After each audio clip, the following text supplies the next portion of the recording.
नमस्कार, स्वागत है आप सभी का न्यूज वन इंडिया में। मैं हूं आपके साथ शाफनी पटनायक। बुलेटिन की शुरुआत करेंगे इस वक्त की बड़ी खबर के साथ, जहां पर देश के कई हिस्सों में, कई राज्यों में आसमान से हो रही है आफत की बारिश। यूपी के कई जिलों में भारी बारिश के चलते बाढ़ का खतरा, भारी बारिश से जल भराव की स्थिति, कई नदियों का जल स्तर बढ़ा है। बड़ी खबर आपको बता रहे हैं, जहां राप्ती, गंडक और सरयू नदी का जलस्तर खतरे के निशान से ऊपर पहुंचा। उत्तराखंड में भारी बारिश के कारण जगह जगह भूस्खलन है। मूसलाधार बारिश ने बढ़ाई लोगों की परेशानी। महाराष्ट्र में भी मूसलाधार बारिश से सड़कें बनी तालाब। रायगढ़ में बारिश के चलते जल जमाव की स्थिति उत्पन्न हुई है। ये बड़ी खबर आपको बता रहे हैं, जहां मूसलाधार बारिश ने बढ़ाई लोगों की परेशानी और लगातार हो रही बारिश से लोग परेशान हैं। महाराष्ट्र में भी मूसलाधार बारिश से सड़कें बनी तालाब। ये बड़ी खबर आपको बता रहे हैं, जहां अलग अलग राज्यों में भीषण बारिश के चलते लोगों को काफी ज्यादा परेशानियों का सामना करना पड़ रहा है। गांव से लेकर शहर तक लोग जल जमाव से परेशान हैं। बारिश में सरकारी व्यवस्थाओं की पोल खुल गई और प्रशासन की तरफ से बारिश के समय क्या व्यवस्था की गई है उसकी भी पोल खुली है। मूसलाधार बारिश ने लोगों की परेशानी बढ़ाई। महाराष्ट्र में भी मूसलाधार बारिश से सड़कें तालाब बन गई। रायगढ़ में बारिश के चलते जल जमाव की स्थिति उत्पन्न हुई। तो बड़ी खबर आपको बता रहे हैं, जहां पर भारी बारिश से जल जमाव की स्थिति उत्पन्न हुई है, लोग परेशान हैं। अलग अलग प्रदेशों में आफत की बारिश देखी जा रही है। उत्तराखंड में भारी बारिश के कारण जगह जगह भूस्खलन, मूसलाधार बारिश ने बढ़ाई लोगों की परेशानी। महाराष्ट्र में भी मूसलाधार बारिश से सड़कें तालाब बन चुकी है। रायगढ़ में भी बारिश के चलते जल जमाव की स्थिति उत्पन्न हुई है। यहाँ पर लोग परेशान हैं, नदियां उफान पर है और दिल्ली, यूपी, उत्तराखंड, महाराष्ट्र में आफत की बारिश देखी जा रही है।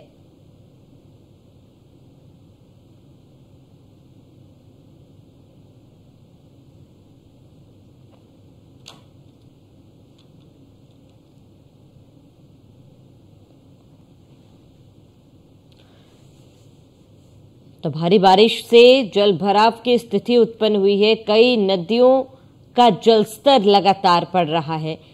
राप्ती, गंडक और सरयू नदी का जलस्तर खतरे के निशान से ऊपर बह रहा है। उत्तराखंड में भारी बारिश के कारण जगह जगह पर भूस्खलन देखी गई। मूसलाधार बारिश ने बढ़ाई लोगों की परेशानी। महाराष्ट्र में भी मूसलाधार बारिश से सड़कें बनी तालाब। रायगढ़ में बारिश के चलते जल जमाव की स्थिति उत्पन्न हुई है। ये बड़ी खबर आपको बता दें, गांव से लेकर शहर बारिश का कहर सभी ओर देखा जा रहा है।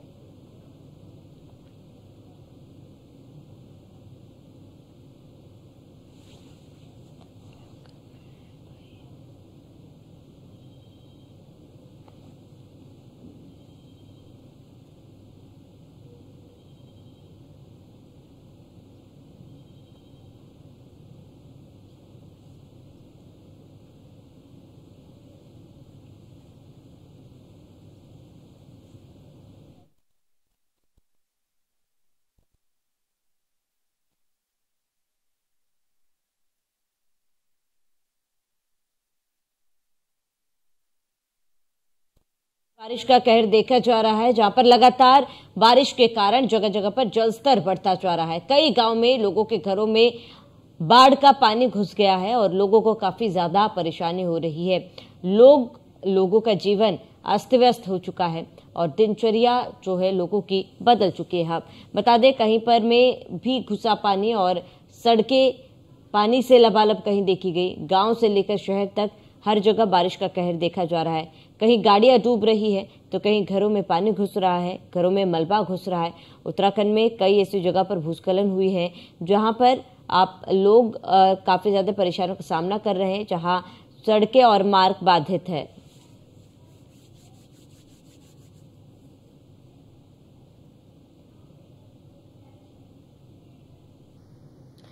अधिक जानकारी के लिए उत्तराखंड से संजय शर्मा हमारे साथ जुड़ चुके हैं। संजय, सबसे पहले आपका रुख करूंगी, क्योंकि लगातार बारिश हो रही है। उत्तराखंड के कई जिलों में रेड अलर्ट भी जारी किया गया है। वहां पर क्या स्थिति फिलहाल देखी जा रही है? जो यहाँ पर बरसात की बताई गई पूरे उत्तराखंड में जबरदस्त बारिश ने कहर ढाया। और उसी का कहर जो जब पहाड़ों से नीचे उतरता है तो ऋषिकेश से होते हुए जब ट्रेन में जाता है तो और ज्यादा तबाही करता है। तो अब मैं आपको दिखाना चाहूंगा कि जो ऋषिकेश का गंगा में जल स्तर है वो आज घाटों के ऊपर आ रखा है। और इस हिसाब से अगर देखें तो जो कल गंगा का जल स्तर था वो यहाँ पर काफी ऊपर तक था और आज वो कुछ कम देखने को मिला है। लेकिन ऐसी स्थिति में अगर ये जल प्लेन में जाता है, नीचे की तरफ जाता है, तो वो और ज्यादा तबाही मचा सकता है। जैसे कि उत्तराखंड में लगातार सड़कें बंद हो रही है, पहाड़ दरक रहे हैं। ऐसी स्थिति में जितना भी उत्तराखंड के जो लोग हैं उनके लिए सरकार ने एडवाइजरी जारी करी है कि जो भी तीर्थ यात्री है वो जहाँ है वहीं रहे, वो 2 दिन तक अपने एक ही जगह पर रहे, क्योंकि जहाँ तहाँ रास्ते बंद है और कहीं कहीं तो बहुत ज्यादा खतरनाक तरीके से पहाड़ आए हुए जिनको हटाने के लिए सरकार की मशीनें लगातार काम कर रही है। लेकिन फिर भी रास्ता खुल नहीं पा रहा है क्योंकि बरसात लगातार हो रही है और वहाँ बाधा पड़ रही है। और उन बाधा में फिर भी जो वहाँ के लोग हैं, जो प्रशासन की मशीनें हैं, वो लगातार काम कर रही हैं और उन रास्तों को खोलने की कोशिश कर रही है। जबकि आज विष्णु प्रयाग में एक रास्ता था जो बंद पड़ा था, जिसमें काफी सारे यात्री, हजारों यात्री इधर और उधर फंसे हुए दोनों तरफ, उसको खोलकर सुबह के टाइम वो रास्ता सुचारू रूप से चलाया। ठीक है संजय, मैं लौटूंगा आपके पास। वहीं हमारे साथ संवाददाता हिमांशु पुरी हमारे साथ जुड़ चुके हैं। हिमांशु, सीतापुर में क्या तस्वीर है, क्योंकि लगातार जल स्तर अलग अलग जगहों पर बढ़ रहा है। उत्तर प्रदेश की बात करें, अलग अलग जिलों में लगातार बारिश के कारण लोगों को काफी ज्यादा परेशानी हो रही है। सीतापुर की तस्वीरें वहां पर क्या है हिमांशु? सीतापुर के तमाम इलाके फिलहाल पानी की चपेट में हैं और आने वाले समय में जिस तरीके से बरसात का पानी लगातार बढ़ रहा है, तेज बारिश हो रही है, पहाड़ों से पानी आ रहा है, नदियों में जल स्तर बढ़ रहा है, तो आने वाले समय में काफी तादाद में यहाँ पे लोग प्रभावित होंगे, गांव प्रभावित होंगे। सड़कों के साथ साथ खेत, बड़ी संख्या में खेत और किसानों की फसलें पानियों में समा गई है, पानी में समा गई है। और ऐसे में प्रशासन से लोग आस लगाए बैठे हैं कि आखिर कब उनको उनकी खेती का मुआवजा मिलेगा, जो उनके नुकसान होगा उसकी पूरी भरपाई कब तक होगी। इन सब बातों को लेकर लगातार शिकायतों का दौर भी जारी है। वहीं अभी 2 दिन पहले जिलाधिकारी अभिषेक आनंद, जो नवागढ़ जिलाधिकारी है, उन्होंने रेवसा इलाके में कैंप किया था, वहां पे अधिकारियों के साथ वार्ता की थी। हालांकि लोगों ने इस बात से नाराजगी जताई, उन्होंने मौके का स्थलीय निरीक्षण जाके नहीं किया। जिन इलाकों में कटान होती थी वहां वो नहीं पहुंचे, एक जगह बैठ के उन्होंने जायजा ले लिया। तो ये सब तमाम ऐसी बातें हैं। वहीं बसंतापुर और राय मरोड़ के लोगों ने भी कल जिलाधिकारी को पत्र लिखा है कि अब कुछ ही समय बचा है, क्योंकि जल्द ही पानी उनके गांव में घुसेगा और लोग पलायन को मजबूर होंगे। तो ऐसी तमाम वो शिकायतें हैं, तमाम वो मुद्दे हैं जो लगातार लोगों की तरफ से रखे जा रहे हैं। और अभी प्रशासन इन सब पर काम करने की बात कर रहा है और लगातार विकास की बात कर रहा है। लेकिन हकीकत ये है कि हर साल की तरह इस साल भी लोग इन सब चीजों से परेशान हैं और बाढ़ की त्रासदी का मंजर एक बार फिर आने वाले समय में देख रहे थे। ठीक है हिमांशु, आप बने रहे हमारे साथ, जानकारी के लौटेंगे आपके पास। वहीं महाराष्ट्र से फरियल हमारे साथ जुड़ चुकी है। फरियल, महाराष्ट्र की बात की जाए, महाराष्ट्र की भी तस्वीरें हमने देखी, जगह जगह पर काफी ज्यादा बारिश है, सड़कें बाधित है, लोग काफी ज्यादा परेशान हैं। वहां पर किस तरीके की व्यवस्था प्रशासन की तरफ से की गई है, क्या तस्वीरें वहां पर फरियल? जी, अगर आप तस्वीरों के माध्यम से देखोगे तो जहां पर मैं अभी फिलहाल खड़ी हूँ मुंबई में, वहां पर भी अगर देखोगे तो कई ऐसे निचले इलाके हैं जहां पर अब भी जो है पानी भरा हुआ है। और आप देख सकते हो कि गाड़ी की रफ्तार कितनी जो है वो धीमी गति से यहाँ पर चल रही है। आपको बता दें कि ये वही रोड है जो बॉम्बे से ठाणे को जोड़ता है। ऐसे में आप देख सकते हैं किस तरीके का पानी यहाँ पर पानी भरा हुआ है, किस तरीके से गाड़ी की जो गति है वो धीमी गति से यहाँ पर चल रही है।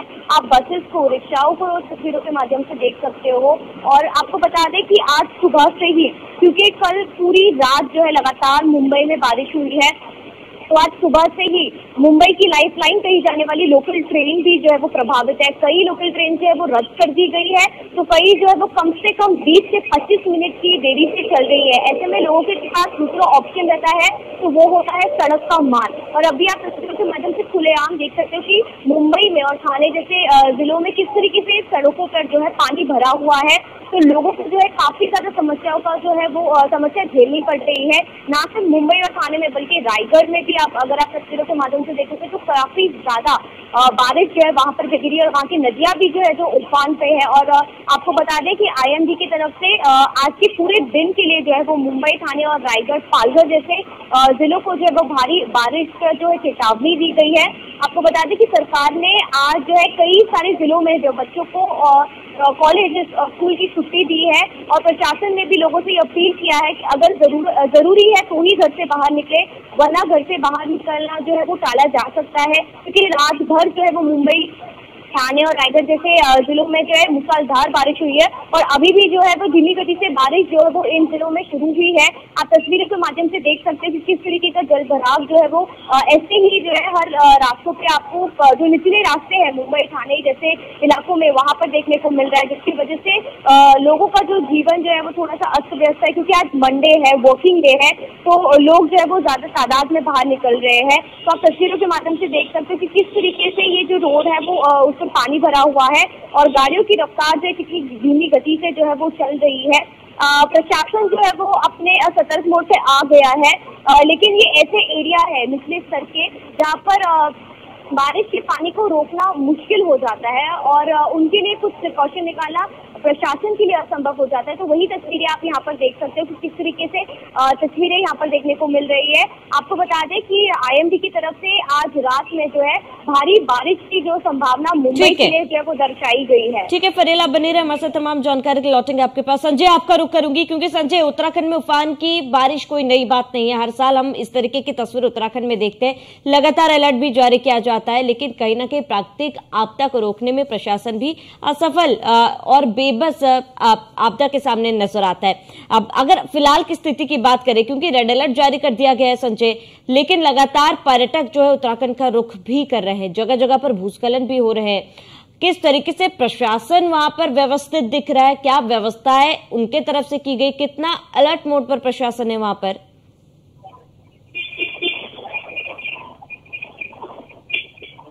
कि जो भी गंगा के किनारे बसे हुए लोग हैं उनको वहां से शिफ्ट करके सुरक्षित स्थान पर पहुंचाया जाए और जो गंगा के तट के किनारे जो लोग घूमने जाते हैं या वहां पर वॉक करने जाते हैं उन लोगों को भी सख्त निर्देश दिए हैं कि वो गंगा के किनारे ना जाए। जो भी बरसाती नाले हैं या नदियां हैं उनके भी दूर रहने के निर्देश दिए हैं और लगातार सरकार SDRF या अन्य के माध्यम से उन लोगों को जो है समझा रही है और उनको इस तरह से बोला जा रहा है कि आप यहाँ ना जाए, क्योंकि कल भी SDRF ने भी यहाँ पर मार्च किया था कि जो लोग गंगा के किनारे रह रहे हैं या गंगा के घूम रहे वो लोग गंगा के किनारे ना जाएं। तो ऐसी स्थिति में सरकार की तरफ से पूरी कोशिश की जा रही है और सरकार अपनी तरफ से एडवाइजरी भी जारी कर दी है। चारधाम यात्रा के लिए भी उन्होंने एडवाइजरी जारी करी है। गंगा किनारे रहने वाले जो बरसाती नदियों किनारे रहने वाले लोग हैं उनके लिए भी एडवाइजरी जारी करी है। लेकिन जो बस्तियां पहले से गंगा या अन्य नदियों किनारे बसी है वहां पर जो पानी आ जाता है उनको हर बार सरकार हर साल उनको वहां से हटाती है, लेकिन वो दोबारा बच जाते हैं। उसमें सरकार उनके लिए ठोस कदम उठाए जिससे कि वो दोबारा वहां ना जाए और सरकार को बार बार उनको मुआवजा ना देना पड़े और ना ही किसी तरह की जान मान की हानि हो। ऐसी जो सरकार को नियम बनाना चाहिए कि जो भी 200 मीटर के दायरे में गंगा के तट के या जो बरसाती नदियां इनके किनारे कोई भी बसे ना या कोई अपनी टेम्परेरी रूप से भी जो वहां पर रहने की कोशिश ना करे। तो सरकार अपनी तरफ से पूरी कोशिश कर रही है और जो मुख्यमंत्री भी लगातार इस बात पर नजर बनाए हुए हैं, सचिव भी हैं, आपदा प्रबंधक सचिव है, उन्होंने भी एडवाइजरी जारी कर दी है। तो ऐसी स्थिति में सरकार को कुछ भी कहना बेनामी होगा, क्योंकि सरकार जो है अपनी तरफ से पूरी कोशिश कर रही है। ठीक है संजय, आप बने रहे हमारे साथ। हिमांशु, आपका रुख करूंगी। हिमांशु, उत्तर प्रदेश में भी CM Yogi Adityanath alert mode पर है, लगातार वो अधिकारियों के साथ बैठकें कर रहे, निर्देश दे रहे हैं, बाढ़ की स्थिति का जायजा भी लिया जा रहा है। लेकिन फिलहाल अगर सीतापुर की बात की जाए, प्रशासनिक अमला कितना तैयार है बाढ़ की स्थिति को निपटने के लिए? पहले के लगातार निर्देश है कि जिस तरीके की सुविधाएं, जो व्यवस्थाएं और जो योजनाएं दी जानी चाहिए वो लोगों को समय रहते मिल जाएं, उसके लिए एक कठिन वक्त का इंतजार न किया जाए। इसीलिए अधिकारियों ने कॉम्बिंग शुरू कर दी है। कल भी देखा गया कि SDM लहर ने भी बाढ़ क्षेत्र का जायजा लिया और तमाम SDM जिसमें बिस्वा, महमूदाबाद तो भी लगातार कॉम्बिंग कर रहे हैं। लेकिन सवाल यही है कि आखिर ये कॉम्बिंग स्थिति बिगड़ते देखने के बाद ही क्यों शुरू होती है। यही चीज अगर 1 से 2 महीना पहले शुरू हो जाए तो अधिकारियों को अगर 1-2 महीने पहले उनका जायजा लेने का मौका मिले तो शायद स्थितियां बदली मिलेंगी। और सरकार लगातार इस पर कहीं ना कहीं निर्देश देती है। आपदा प्रबंधन को लेकर पूरे साल एक अलग से पूरा इसका एक योजना तैयार होती है, अलग विभाग होता है, अलग मॉनिटरिंग होती है, लेकिन अधिकारी तभी अलर्ट मोड में आते हैं जब ऊपर से मैसेज आता है कि अब वहां पे क्या स्थिति है या वहां, या जब मीडिया को चलाता है। तो कुल मिला के अधिकारियों की अनदेखी और लापरवाही कहीं न कहीं स्थानीय स्तर पर लोगों को उठानी पड़ती है, जो ऐसा सीतापुर में फिलहाल देखने को मिल रहा है। ठीक है हिमांशु, आप बने रहे हमारे साथ। फरियल, मुंबई की जानकारी आप दे रहे थे, तस्वीरें भी आप दिखा रहे थे, लेकिन मुंबई में कोई पहली बार इस तरीके की घटनाएं देखने को नहीं मिल रही। हर साल मुंबई में इसी तरीके की जलजमाव की स्थिति जो है देखी जाती है। शहरी और ग्रामीण इलाकों में क्या फर्क है फरियल? क्या पानी के जलजमाव से शहरी लोग ज्यादा परेशान हैं या फिर ग्रामीण लोग ज्यादा परेशान हैं? अगर आप शहरी और ग्रामीण इलाके की बात करें तो मैं आपको बता दूं, क्या मुंबई शहर है वो हमेशा से ही जो है अपनी बारिश के लिए और जल भराव के लिए जाना जाता है, क्योंकि थोड़ी सी बारिश अगर ज्यादा हो जाती है तो मुंबई की सड़कें जो लगातार पानी से जाम हो जाती है। लेकिन हम ग्रामीण इलाकों की बात करें तो आपको बता दें कि कुछ ग्रामीण इलाके जैसे रायगढ़ हो जाए, सिकुड़न हो जाए, शाहपुर जो थाने में आता है, ऐसे ग्रामीण इलाके जहाँ पर नदी जो होती है, जो उफान पर होती है, उसको लेकर हर बार जो है वो सरकार कोई भी हो वो सतर्क रहती है, क्योंकि हर बार जब भी बाढ़ जैसी स्थिति आती है तो इन जिलों को और इन ग्रामीण इलाकों को सबसे ज्यादा चेतावनी होती है। जिस तरीके से कल अगर आप तस्वीरों में देखोगे तो शाहपुर में कुछ इलाकों जो ग्रामीण इलाके में आते हैं वहां पर कुछ लोग जो है वो नदी में सिर्फ खेती करने गए थे और वहां पर नदी उफान पर आ गई और उनको एनडीआरएफ के जरिए जो है वो रेस्क्यू कराया गया था। तो ग्रामीण इलाके ऐसे महाराष्ट्र में मौजूद है जो खेती बाड़ी जो होती है वहां पर खेती की जाती है। तो ऐसे में जो लोग वहां पर रहते हैं उनके लिए खेती करना भी जरूरी हो जाता है। लेकिन जब बरसात का मौसम होता है तो ऐसे ग्रामीण इलाकों पे बहुत ज्यादा सतर्क रहने की चेतावनी जब सरकार और प्रशासन की तरफ से दी जाती है। तो ऐसा ही कुछ नजारा अब भी महाराष्ट्र में देखने को मिल रहा है, क्योंकि महाराष्ट्र में कई सारे ग्रामीण इलाके हैं जिन्हें अभी फिलहाल 18 जुलाई तक जो है वो सतर्क रहने का जो है चेतावनी प्रशासन की तरफ से दी गई है। और इन्हीं ग्रामीण इलाकों में जो है खास करके प्रशासन जो है वो अलर्ट है, क्योंकि यहाँ पर नदियां जो है वो अचानक से भारी बारिश होते ही जो है उफान पर आ जाती है और बाढ़ की स्थिति जो है वो बन जाती है। तो ऐसे ग्रामीणों को जो नदी किनारे रहते हैं उन्हें भी जो है बारिश जब भी रेड अलर्ट या ऑरेंज अलर्ट जब भी दिया जाता है तो इन गांव वालों को जो है शेल्टर होम जो है वो बनाए जाते हैं और सरकार की तरफ से उन्हें वहां पर रेस्क्यू करके रखा जाता है। तो 18 जुलाई तक जो है वो ग्रामीण इलाकों में महाराष्ट्र में जो है वो चाहे वो रायगढ़ की हो जाए या थाने की हो जाए, उन्हें सतर्क रहने का जो है चेतावनी सरकार की तरफ से और प्रशासन की तरफ से दी गई है। और आपको बता दें कि पिछले 2 साल में जो महाराष्ट्र में काफी ज्यादा लैंडस्लाइड भी हुए हैं। उसी की घटनाओं को इस बार रोकने के लिए जो सरकार पहले से ही एक्शन मोड पर थी और एकनाथ शिंदे जो महाराष्ट्र के मुख्यमंत्री है उन्होंने पहले ही जो है प्रशासन को ये अलर्ट कर दिया गया था कि इस बार ऐसी कोई घटनाएं ना हो और जीवित हानि ना हो। इसके लिए जहां कहीं भी भूस्खलन जैसी घटना जो हो सकती है वहां के लोगों को पहले ही वहां पर से हटने का जो है वो नोटिस दिया गया है। तो सरकार अगर आप देखोगे तो चाहे वो शहरी एरिया हो जाए या ग्रामीण एरिया हो जाए, उन दोनों की तरफ से जो इक्वली जो है वो एक्शन मोड में है। अब देखना ये होगा कि किस। ठीक है फरियल, तमाम जानकारी के लिए जुड़ने के लिए आपका बहुत बहुत शुक्रिया। हिमांशु, जुड़ने के लिए बहुत बहुत शुक्रिया। संजय, आपका भी जुड़ने के लिए बहुत बहुत शुक्रिया।